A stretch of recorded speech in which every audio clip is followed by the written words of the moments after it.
வணக்கம் நேயர்களே, காற்றின் கதை சேனலுக்கு உங்களை வரவேற்கிறேன். இதுவரைக்கும் வேதாளம் சொன்ன கதைகள் சீரீஸ்ல 4 கதைகளை பார்த்தோம். இன்னைக்கு நம்ம 5வது கதையை பார்க்கலாம். வாங்க வீடியோக்குள்ள போகலாம். வேதாளம் தன்னுடைய கொடூரமான குரலோட விக்ரமாதித்தர்கிட்ட பேச ஆரம்பிச்சுது. விக்ரமாதித்தா, நான் இது வரைக்கும் சொன்ன கதைகளை விட இந்த கதை கொஞ்சம் வித்தியாசமா இருக்கும். நீ இதுக்கு பதில் சொல்றியா இல்லையான்னு பார்க்கலாம் அப்படின்னு சொல்லிட்டு தன்னுடைய கதையை சொல்ல ஆரம்பிச்சுது. அந்த தேசம் என்ற ஒரு நகரம் இருந்தது. அங்க விஷ்ணுசாமி என்ற ஒரு அந்தணர் வாழ்ந்து வந்தாரு. அவருக்கு 3 மகன்கள் இருந்தாங்க. 3 பேரும் பிறந்ததுல இருந்தே வித்தியாசமான திறமைகளை கொண்டவங்களா இருந்தாங்க. அத திறமைன்னு சொல்றதை விட ரசிப்பு தன்மைன்னு சொல்லலாம். அவர்கள் கொண்டுள்ள இந்த அபாரமான ரசிப்பு தன்மைய அவங்கள மிஞ்சி இந்த உலகத்துல வேற யாரும் இல்லை. அந்த அளவிற்கு அவங்களுடைய ரசிப்பு தன்மை அவங்களுக்கு இருந்தது. விஷ்ணுசாமியோட முதல் மகன் சாப்பாட்டை ருசி பார்த்து ருசிச்சு சாப்பிட்டு துல்லியமா அதில் கவனிப்பதில் நிபுணன். மற்றவன் பெண்ணின் தராதரத்தை பார்த்து உடனே தெரிந்து கொள்ளும் வல்லமையை பெற்றவன். 3ஆவதவன் படுக்கையின் சுகத்தை, தூக்கத்தின் சுகத்தை ரசிப்பதில் வல்லவன். இப்படி இருக்க ஒரு சமயம் விஷ்ணு சுவாமி ஒரு யாகம் செய்தார். அந்த யாகத்தை முடிக்க கடலிலிருந்து ஒரு ஆமை அவருக்கு தேவைப்பட்டது. அதனால தன்னுடைய மகன்கள் கிட்ட ஒரு கடல் ஆமையை பிடித்து வர சொல்லி அனுப்புறாரு. தந்தை சொன்னதை போலவே அவங்க 3 பேரும் ஆமையை தேடி பிடிக்கிறாங்க.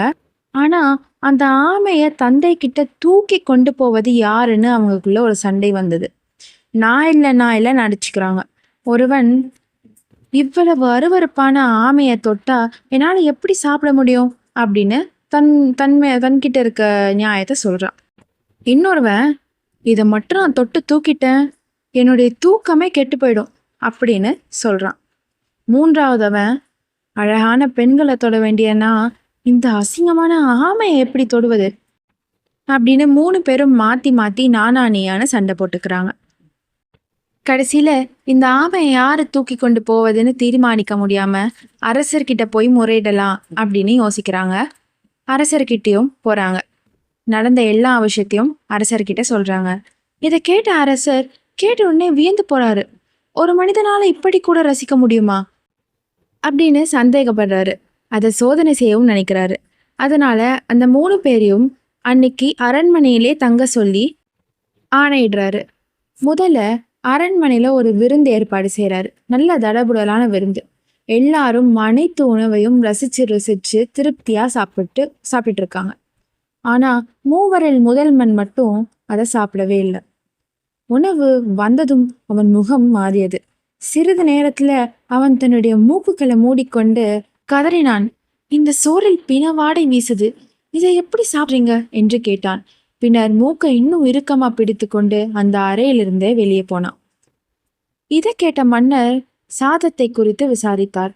அதில் அன்று சமைத்த அரிசி சுடுகாட்டு பக்கத்தில் இருக்கும் வயலில் இருந்து அறுவடை செய்யப்பட்டது அப்படின்னு அவருக்கு தெரிவது. இதை கேட்ட அரசர் வியந்து போனார். அதே போல இன்னும் 2 பேரையும் சோதிக்க அவர் நினைத்தார். அன்றைக்கு அவங்கள அங்கேயே தங்கவும் சொல்லி ஆணையிட்டார். அப்போது 2வது சகோதரனின் அறைக்குள் ஒரு பெண்ணை அனுப்பி வைக்க சொல்றாரு. அவளும் அவனின் அறைக்குள் வந்தாள்.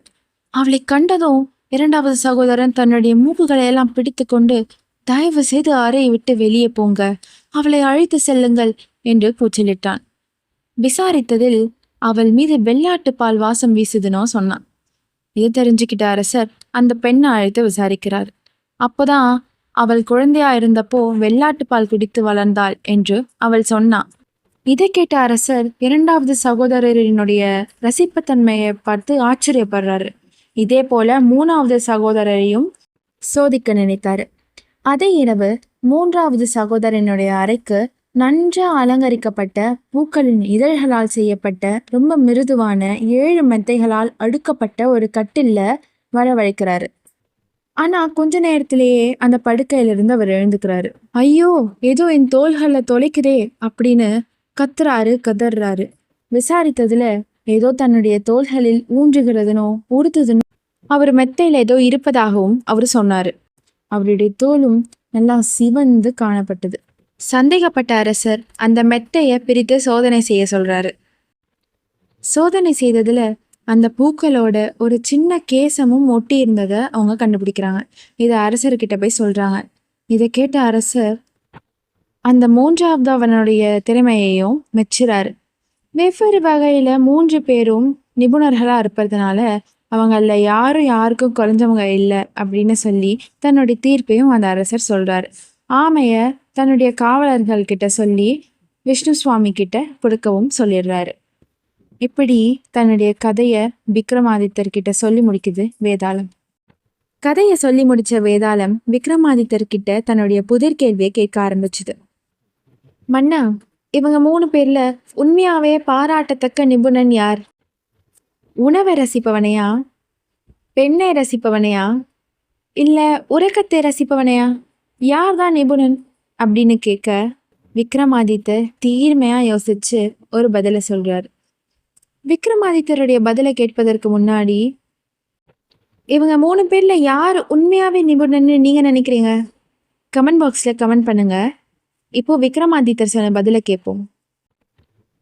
உணவை ரசிப்பவனோ பெண்ணை ரசிப்பவனோ அவங்களுடைய 5 புலன்களும் விழுத்திருந்தா மட்டும்தான் அவங்களால ரசிக்கவே முடியும். ஆனா இந்த 3வது சகோதரன் 5 புலன்களும் உறங்கும் பொழுது, எல்லாமே இன்ஆக்டிவா இருக்கும் பொழுதே அவனால அதை ரசிக்க முடியுது, உணர முடியுது. அதனால இந்த 3வது சகோதரன் தான், உறக்கத்தை விரும்பும் சகோதரன் தான் உண்மையாவே நிபுணன் அப்படின்னு விக்ரமாதித்தர் தன்னுடைய விடையை பளிச்சுன்னு சொல்றாரு. விக்ரமாதித்தருடைய இந்த பதிலை கேட்ட வேதாளமும் கணீர்னு ஒரு சிரிப்பு சிரிச்சுட்டு மறுபடியும் அந்த முருங்கை மரத்தை நோக்கியே பறக்க ஆரம்பிச்சிருது. விக்ரமாதித்தருடைய பயணமும் இன்னும் முடியல. முருங்கை மரத்தை நோக்கி அவர் போறாரு, வேதாளத்தை பிடிக்கிறாரு, தன்னுடைய தோள்களில் வைக்கிறாரு, மறுபடியும் நடக்க ஆரம்பிக்கிறாரு. இந்த கதை உங்களுக்கு பிடிச்சிருந்தா லைக் பண்ணுங்க, ஷேர் பண்ணுங்க, கமெண்ட் பண்ணுங்க. மறக்காம கார்ட்டூன் கதை சேனலுக்கு சப்ஸ்கிரைப் பண்ணிடுங்க. தேங்க்யூ.